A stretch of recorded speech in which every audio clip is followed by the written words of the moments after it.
নন্দীগ্রামের সতেঙ্গা বাড়িতে রক্তাক্ত দেহ উদ্ধার। মৃত আশিস গুড়িয়া স্থানীয় একটি দোকান চালাতেন।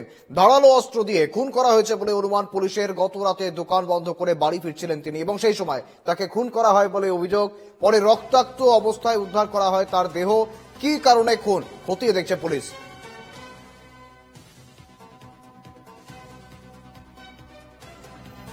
আবারও জানাবো, নন্দীগ্রামের সাতেঙ্গা বাড়িতে রক্তাক্ত দেহ উদ্ধার। মৃত আশিস গুড়িয়া স্থানীয় একটি দোকান চালাতেন। ধারালো অস্ত্র দিয়ে খুন করা হয়েছে বলে অনুমান পুলিশের। গত রাতে দোকান বন্ধ করে বাড়ি ফিরছিলেন তিনি এবং সেই সময় তাকে খুন করা হয় বলে অভিযোগ। পরে রক্তাক্ত অবস্থায় তার দেহ উদ্ধার করা হয়। কি কারণে খুন খতিয়ে দেখছে পুলিশ।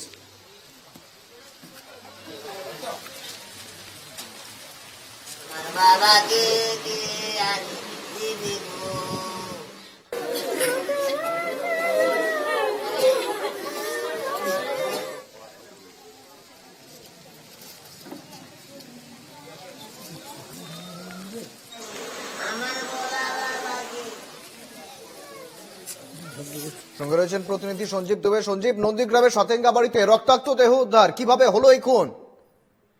দেখো, এই খুন নিয়ে কিন্তু রীতিমতো একটা ধোঁয়াশা রয়েছে। যেটা জানা যাচ্ছে, সাতেঙ্গা বাড়িতে আশিস গুড়িয়ার একটি দোকান ছিল, অর্থাৎ খাবারের দোকান ছিল, এমনটাই জানা যাচ্ছে। কিন্তু তার পরিবারের যে একটা বক্তব্য যে তাকে খুন করা হয়েছে এবং এটা যেন এই যে খুনের সুবিচার, এটা যেন মুখ্যমন্ত্রী তিনি দেখেন ব্যাপারটা এবং তার যেন সুবিচার হয়। এটা জানা যাচ্ছে যে গতকাল রাত্রে সাতেঙ্গা বাড়িতে এই আশিস গুড়িয়া নামে যে ব্যক্তি যিনি খুন হয়েছেন, তিনি যখন দোকান লাগিয়ে বাড়ি ফিরছিলেন তখনই এমন ঘটনা হয়েছে। স্থানীয় বাসিন্দারা তাকে দেখতে পেয়ে, রক্তাক্ত অবস্থা দেখতে পেয়ে নন্দীগ্রাম থানায় খবর দেয়। নন্দীগ্রাম থানার পুলিশ ঘটনাস্থলে তার দেহ উদ্ধার করে নিয়ে যায়। শুভেন্দু। বেশ সঞ্জীব, এই ঘটনায় কি এখনো কাউকে গ্রেপ্তার করা হয়েছে বা কারোর দিকে সন্দেহ? কি বলছে পরিবারের লোকজন, কি বলছে? দেখো, পরিবারের লোকজন যেটা বক্তব্য, যে খুন করার যারা দাবি করছে, কিন্তু নির্দিষ্টভাবে কাউকে তারা দোষারোপ করছে না এবং এই ঘটনার তদন্ত শুরু করেছে নন্দীগ্রাম থানার পুলিশ। শুভেন্দু। বেশ, ধন্যবাদ। এমনটা জানাচ্ছিলেন আমাদের প্রতিনিধি সঞ্জীব দুবে। অর্থাৎ বাড়ি ফেরার পথেই, দোকান বন্ধ করে বাড়ি ফেরার পথেই কিন্তু তাকে এভাবে খুন করা হয়েছে বলে অভিযোগ করছে তার পরিবার। রক্তাক্ত অবস্থায় তার দেহ উদ্ধার হয়েছিল। তবে কি কারণে খুন, কারা খুন করেছে সে বিষয়ে কিন্তু এখনো তদন্ত শুরু করেছে পুলিশ।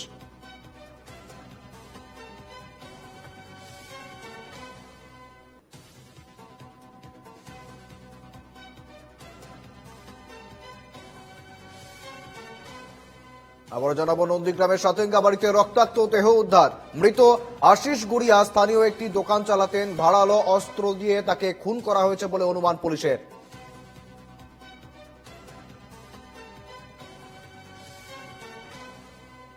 গতরাতে দোকান বন্ধ করে বাড়ি ফিরছিলেন তিনি এবং সেই সময় তাকে খুন করা হয় বলে অভিযোগ। পরে রক্তাক্ত অবস্থায় তার দেহ উদ্ধার করা হয়। কি কারণে খুন তা খতিয়ে দেখছে পুলিশ।